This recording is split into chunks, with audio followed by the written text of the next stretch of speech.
Hi, I'm Cisa McNeil, a writer filmmaker. Welcome back to my blog. It's June, y'all. Can you believe it? Just like that, half the year is gone. How are your resolutions going? Do some of you even remember that you made some in December and January? So, personally, I'm proud of myself because I had three main resolutions: work out more, read more, and wake up early and try and achieve things. And so far, like I've been doing it. If some of you watched my birthday blog, which I'll put somewhere on the screen. I mentioned that I challenged myself this year to wake up every day at 5:30 and read and get myself ready for the day. And then I also challenged myself this year to read at least a book a month. If I can, two books, but a book a month, so that by the end of the year, I would have read between 12, let's say, to 16 books. That was the goal. And so far, I'm on track. I'm even slightly ahead of schedule. So you all know I've done it in so many other vlogs. You know I love reading, but getting older and motherhood and all that stuff, I have not been reading as much as I would like to. So I decided to challenge myself. And so I just wanted to share with you some of the stuff I've been reading, and I hope it inspires you too. A lot of the stuff has inspired me. Nerd glasses. There we go. So if you've watched my previous vlogs about reading, you know that typically when I read, I always read a fiction for my entertainment, a non-fiction for my edification, and poetry for my soul. So quickly, here are the fiction books I've read so far this year. So in January, I read Looking for Alaska. So good. There's a TV show about it, but read the book. It's slightly better. I really, really, really enjoyed it. Then in February, I read Where the Crawdad Sings. It was surprisingly really good. There's a movie on Netflix, but once more, this is better. It was just pretty deep. And yeah. So then in March, I picked up this one, A Girl of Ink and Stars. It was slightly smaller. It's slightly smaller than the others, so I was able to finish it faster. Maybe like the book was, I don't know, a bit juvenile for my taste, and that's not to say anything about the author. I read about her; she's really cool, but like, yeah, it just wasn't really my thing. But it was okay. It was interesting. It just wasn't my thing. So because I finished it faster, I was able to start Memos of a Gesha. Y'all, I have had this book on my to-read list maybe since 2015. I watched the movie like in high school. Oh my goodness. Oh my goodness, guys, I cannot tell you. It's been so long since I've enjoyed a book so much. Like, the book is deep and it's like, I mean, look at it, it's a very big book and the writings are so tiny and the chapters are long. But I was fine. I looked forward. It literally became the highlight of my day. Looking forward to reading this book. I'll read like 2 chapters a night, like deep into the night. I'm like, go to bed. I'm reading this book. And then I read about the author. This is the only book he's written, and it's like it was such a success. It took him 6 years to write, and it was such a success. I feel like he doesn't feel like he needs to write anything else. So oh my gosh, oh my gosh, oh my gosh. Ah, so with this book, that was April, and then this was May, the beginning of May, and I think what happened is two things. One, I just read Memos of a Gesha, so I should have maybe found something on that level. So picking up this one, at first it was just a bit, I felt like, I don't know, shallow and juvenile for my taste. But I think the main problem was that I've read the author's second book, I'll Give You the Sun. It's actually one of my top 5 favorite books. So the problem is that because I really liked that book and I read it even twice, if you know about me, I seldom read a book twice because I believe, why read a book twice when you can read 2 books? But I think I loved that book so much that I didn't realize this was her first book. I actually thought this was her second book. So when I realized, okay, no, that was her second book, and she wrote it years later when she had more experience. Yeah. And I think the main thing with this book was that there was a lot of grief, and I will give her credit because she gave grief its due. While most times in like fiction and movies, people gloss over it. Someone dies, oh, they just gloss over it, and then the love interest or whoever, sibling or whoever, has moved on. But this book sat in its grief, and I appreciate it for that. So, but I think it was just bad timing reading it after that one. But The Sky is Everywhere, it's not a bad book. And then right now I'm currently reading this. So guys, remember I said that was May? I finished this book like 3rd week of May. So last week of May I started this book, and look at I've like literally, I will literally finish it in like probably tomorrow. The caption says, "It's a 5-star read. You will not. I dare you to put it down." I swear, I dare. Oh my gosh, for the longest time, this is like the best book I've read. It like spoke to the writer in me. It is mystery. It is crazy. It's horror. It's a bunch of things. Like I recommend this any day. I'm so excited. It's read in a year. I'll pick two books I like so much. But man, I'm gonna. I'll soon be done with this. I am so excited. So check it out. I recommend this any day. Then for the nonfiction, so in the morning is typically when I'll read nonfiction. When I wake up at 5:30, it's in the night before I sleep that I read fiction. So I started in January with these two books. So this one is 100 Simple Secrets of Happy People, and this one is Nice Girls Don't Get Rich. So this one is like the chapters are super short, so it just and very easy to read. They're like in bite sizes, which I appreciated.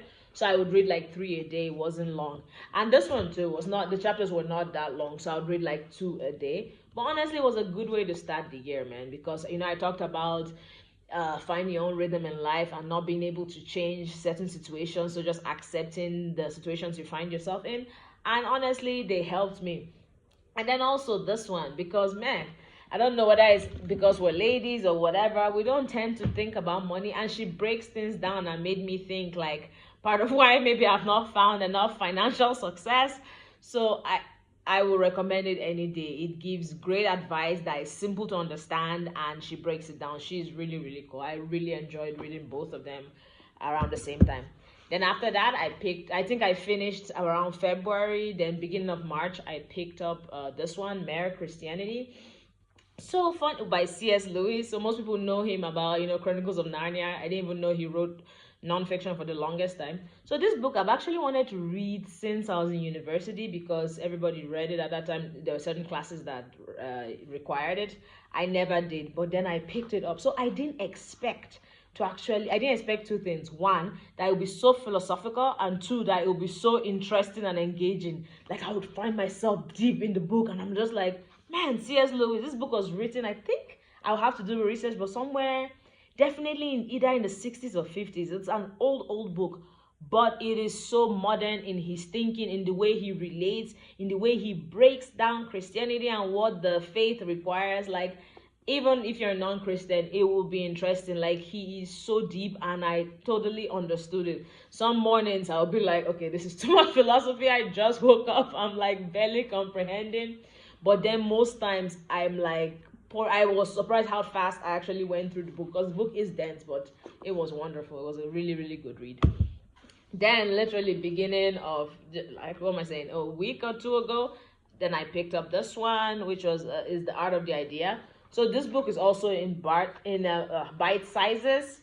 It just tells you, it has pictures, and it breaks down pretty much like idea and how not to let your ideas die, and the reason why things don't tend to work out because people are scared of ideas. And he just, I don't know, so I cannot lay out what he did, but it's really interesting. It's a very quick read, so I think I finished in like 2 weeks, because I was reading like 2 or 3 chapters. There's only 20 chapters, but it's like literally 2 pages a chapter. So I would recommend it. It was really good. It's deep, weirdly enough, despite the fact the chapters were short.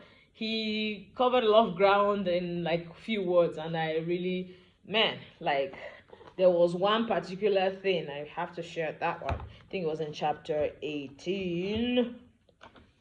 It like made me just think outside the box, because that was his whole point. So I don't know if you can see this, and I know the camera just shows. So he pretty much let us understand that if you see a word and the first letter and the last letter are correct, it turns out that even if the the other letters are all jumbled, you can still read. So this whole paragraph is essentially nonsense, but then you can read it, and that was something I didn't know. Sorry, some books. I'm back. That was something I didn't know, and it was really cool. Then, in addition to that, I met this marriage counselor couple. They're so cool. His name is Kingsley, and she's Mildred, the Okonkwas. They visited the church I attend, and honestly, the guy spoke on marriage. What he said that spoke to me was like, we read books, especially if you want to get a degree in something, then you read books and you study it, but then yet somehow with your own marriage, you don't tend to do that, and then you're wondering why things are going wrong. So he had a few books that I bought, and there was A to Z on marriage. There was 7 questions wise women ask was supposed to be before the marriage, but I got it anyway to see if I didn't ask those questions. And then this one was praying for your husband, and that's something I mean, of course, I pray for my husband, but that's something I've never like done in detail, and it's more like a 31-day journal. So I did that, I think, in March or April. Yeah, March. And then yeah, no, I would recommend them. They're online, so you can look them up. So yeah, then what I just started with the nonfiction is Spirit Control Temperament. So I don't know if you know about the 4 basic temperaments. Look it up. So this is a book I wanted to read for a while, and I think it will really help me with dealing with my temperament issues. So I just started it, and hopefully it will go well. Then of course in the morning I have my devotion, and this is the devotional I'm using for the year. It's literally this a day. So that way I do it first and I just remember to pray and start my day with God. All right, then lastly, oh yeah, sorry, and then I also started this for nonfiction. So I'm just like where am I? I'm like literally this much into the book, and a part of me is nervous that I might not like it as much as I like Becoming, but I'm giving it a chance to see if I still like it. And I love Michelle Obama, so I'm sure I would like it. All right, for the poetry. So the poetry books, because they're smaller, you go through them faster. And some of them are actually from last year, but they're just honorable mentions. Oh my gosh, Mouthful of Forever's, mwah, best never read. She was great. So the poems are written both in English, Afrikaans, and German. And then, so I mostly read 1/3 of the book because I can't read in Afrikaans or German. Then she was really cool. I think okay, no, but I really enjoy. Oh yeah, of course, she was amazing. I really, really, really enjoyed this book. Like, she's Muslim and I think Pakistani. It was just really deep. This one was okay, to be honest. It was just okay. This one was nice. I kind of liked it. It was nice. It was okay, but I would read it again. Maybe I'll connect to it later. And guys, I'm an Emotional Creature by Eve Ensler. Oh Lord, oh Lord, oh Lord. So this is my maybe 3rd time reading this book. I used to have it in my college days, and then I bought it again recently. And Lord, I could barely put it down. Like, she is so cool. And if you're a girl or woman, I recommend any day. I mean, if you're a man too, but man, this lady, yo. I can't even. I can't wait to read again. She's just too deep for me. Then afterwards, I picked up this one by Ted Hughes, and honestly, I could not connect to it. Maybe because I read it after this one, but I don't know, I couldn't connect to it. And then on that note, the one I'm currently reading, guys, I'm forcing myself every morning like to read a poem, and I don't know half of what he's saying. I don't know half of what he's talking about, and I'm just like, I don't know if I'll quit, but we'll see. I'm just giving it a chance, and I'll eventually connect to it. So yeah, those are the books I've read and I'm reading, and I'll let you know how it goes in the next vlog. So guys, I'm a big proponent of read. It makes you escape. It gives you more to life, especially when there's not much going on in your life, honestly. Then you feel like you're part of something when your brain is immersed in books. So yeah. Please like and subscribe, and let me know what you think in the comments below. If you have any recommendations for me, let me know. And if you want me to review anything, let me know too. Once more, love you guys, and I'll see you in the next vlog. Bye bye.